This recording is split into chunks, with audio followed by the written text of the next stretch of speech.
Lodhi garden ഇത് നമ്മുടെ ദേശീയ തലസ്ഥാന നഗരിയിലെ ഒരു ഗാർഡനാണ് എന്നുള്ള ധാരണയിലാണ് നമ്മളിരിക്കുന്നത്.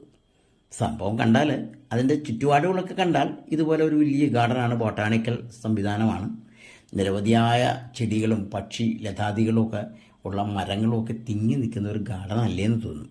പക്ഷെ ദൂരെ നമ്മൾ ഇതുപോലെ അത്ഭുതപ്പെടുത്തുന്ന ചില നിർമ്മിതികൾ കാണുമ്പോഴാണ് ഇത് ഗാർഡൻ അല്ല, അതിനും മേലെയാണ് എന്തൊക്കെ ഇവിടെ ഉണ്ട് എന്ന് തോന്നുക. ഡൽഹിയിലെ ഒരു മുഗൾ കാലഘട്ടം ഉണ്ടായിരുന്നു, അതിനെല്ലാം അപ്പുറം അതിനു മുമ്പാണ് ഇതിൻ്റെ നിർമ്മിതികൾ എന്ന് ഓർക്കണം. ഇത് ലോധി ഭരണ വംശം നമ്മുടെ രാജ്യത്ത് നിലനിന്നിരുന്ന കാലത്തിൻ്റെ അവരുടെ ഓർമ്മകളായി കണ്ടുവരുന്നതാണ്. മിക്കവാറും ശവകുടീരങ്ങളാണ്. ശരിക്കും ഗാർഡൻ എന്ന് പേരാണെങ്കിലും ആ ഗാർഡൻ്റെ മധ്യത്തിൽ കാണുന്നതെല്ലാം ശവകുടീരങ്ങളാണ്. 15-ാം നൂറ്റാണ്ടിലെ നിർമ്മിതികൾ, അതായത് മുഗൾ കാലഘട്ടത്തിന്, ഡൽഹിയിലെ മുഗൾ കാലഘട്ടത്തിന് മുമ്പുള്ള നിർമ്മിതികളാണ്. ഇതെല്ലാം പഴമ എല്ലാം കാത്തു സൂക്ഷിച്ചുകൊണ്ട് തന്നെയാണ് നമുക്കിത് നൽകിയിട്ടുള്ളത്. വളരെ ഭംഗിയായ കാര്യങ്ങളാണ്. മുകൾ ഭാഗമെല്ലാം വൃത്താകൃതിയിലാണ് ഇതിൻ്റെയും നിർമ്മിതിയുടെ മുകൾ ഭാഗം കാണുന്നത്.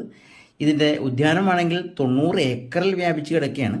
അതൊരു മനോഹരമായ കാഴ്ചയാണ്. കുറേ ഭാഗത്ത് കിളികളും ചെടികളും അതുപോലെ വസ്തുക്കളൊക്കെ ഉണ്ട്. എന്തായാലും ഡൽഹിയുടെ മധ്യഭാഗത്ത് ഇത്തരം ഒരു സംഭവമുള്ളത് നമ്മൾ കണ്ടിരിക്കേണ്ട ഒരു പ്രധാന കാര്യം തന്നെയാണ്.